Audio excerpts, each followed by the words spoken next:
Hello everybody, it's Andy here from AM Media Games. In this video I'm going to show you how to set up a rig in Blender, how to use Armature, how to connect that to your mesh, how to animate that mesh and the Armature rig, then how we can export that into Unreal Engine 5 as an animation and a skeletal mesh. So there's a lot to take in there, but I'll make it as simple as possible. So we're not going to create any fancy characters, I'm just going to show you the basics on how to start creating objects and setting them up with Armature. So without further ado, let's jump in. As you can see on the screen in front of you right now, you can see my Blender, not the type that mixes through, obviously the 3D animating software. So we're going to select all with A, and we're going to press the delete key. Make sure you don't do this in your project if you've already got one open.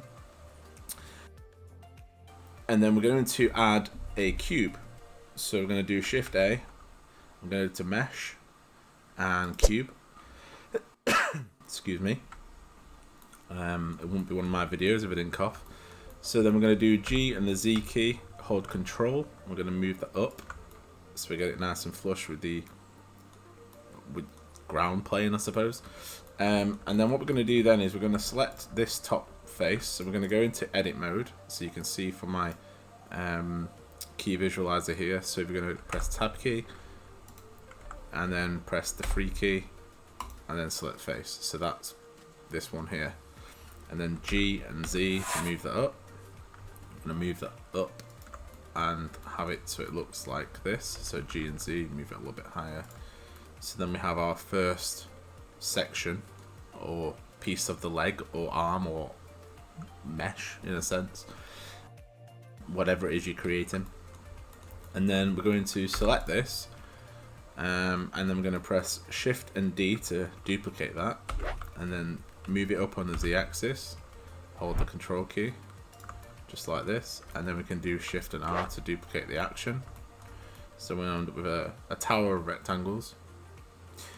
And then the next thing we're going to do is link these with Armature, so bones basically, like a skeleton or skeletal mesh. So we're going to make sure that our 3D cursor is at the bottom of the screen. We can achieve that by pressing the Shift key and C, and that resets the scene, and it will also place the 3D cursor in the center position. So I'll show you what I mean. So it's currently here. If we press Shift and C, it resets it back to center. So what we're going to do now is we're going to press Shift and A, and we're going to go to Armature, get a single bone, and spawn that in. Now you know it's spawned, but we can't see it, and the reason is because it's hidden inside of this bottom rectangle. So we want to click on the little picture here where it says data object data properties, a little picture of the running skeleton, and in here we're going to click on viewport display and go down to where it says in front. I'm going to click that box, and we can see now just down here we now have our first armature bone, and then we're going to select that. Our pivot point is always the bottom, where it's the slightly thicker side of it. So we're going to press on our armature and then press the tab key, and then with this top point selected, we're going to press G and the Z key and move that up so it's in the center of these two meshes. And then we're going to press E to extrude. So let's press 1 on the numpad so we can see better of what we're doing. So G and Z, let's get that centered. And then E to extrude, move that up on the Z axis, so Z key. And then centralize that, and then we'll do the same again. E to extrude, Z key, or Z key, whatever you want to say. Place that in position. So our pivot points are going to be here, here, and here. So it's the bottom section of the armature bone. And then when we get to this top one, it's a little bit different because we're going to add an IK. So an IK bone, which will basically give us control over all of these without us having to individually move them. but we can't press E to extrude. It's slightly different. So what we want to do is we want to separate it, but then we're going to connect it. So to do that, we want to press Shift S, get cursor to the selected, which will move us into this position here, and then we're going to press Shift and A to spawn a bone, which is, I think it's separated in the hierarchy, and then G and the Z key to move that up. And then what we're going to do then is we're going to go into pose mode.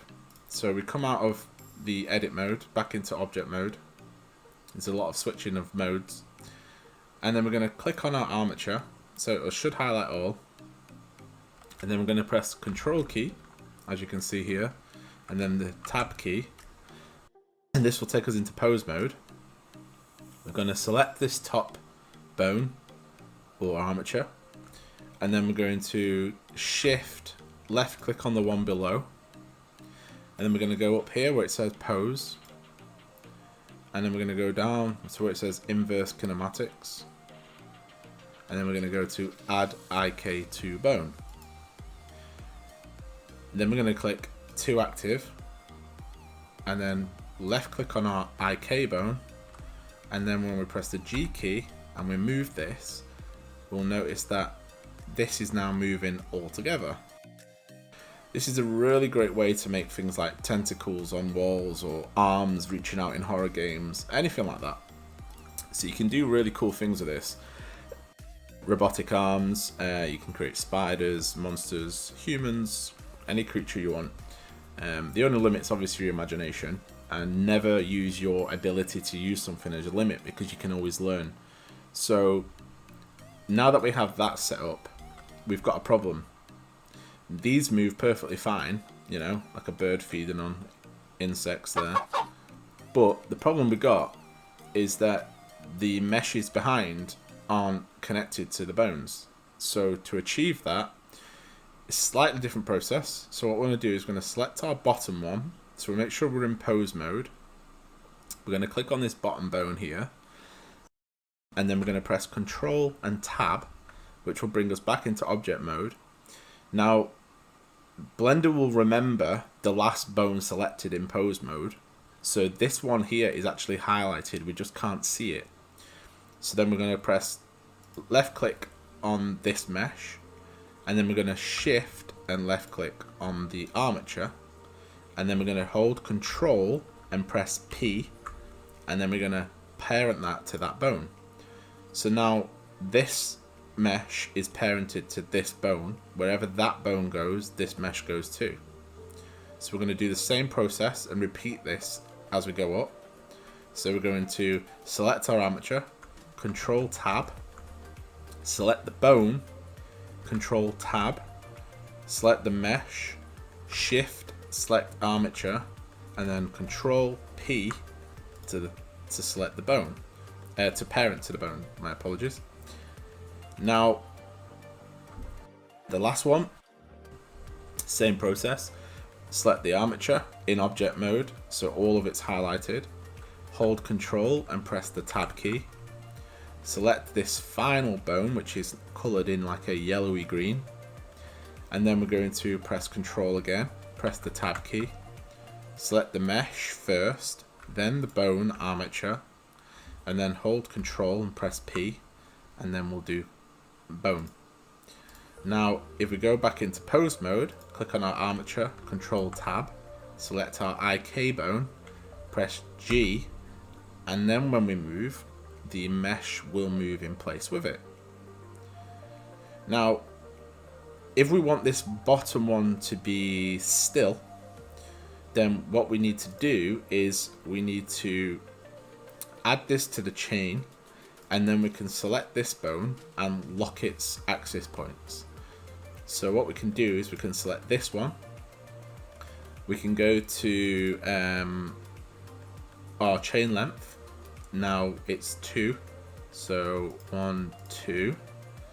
And then we can select this bottom bone here.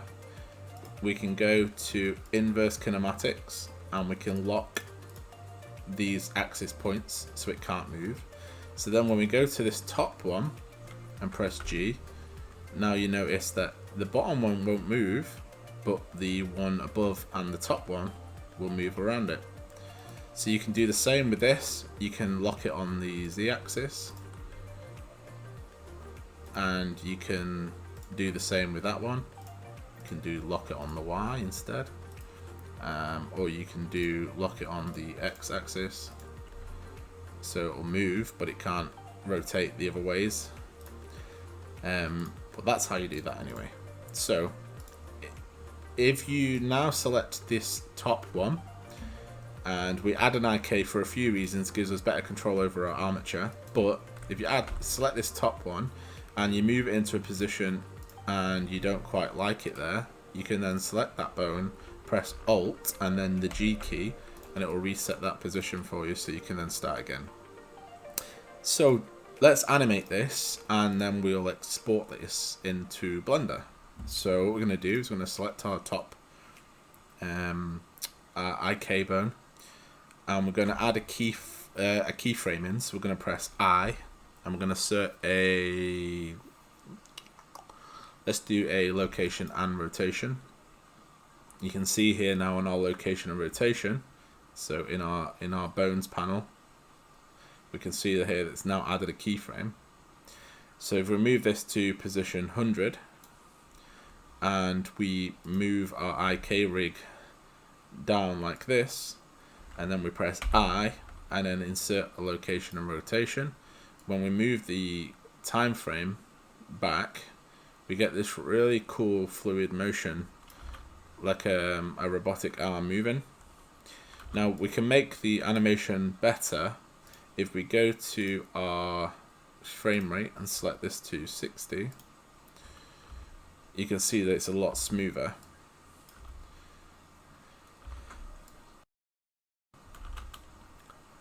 So that's one way of doing this. So that's one animation, my apologies, and that is one way of doing this. There are other ways to animate, but that's that done. So now that we have this animation, what we can do now is we can export this. So what we want to do is come out of pose mode into object mode, and we can see when we press play, our rig is doing what we wanted it to do, and the meshes are moving with the rig.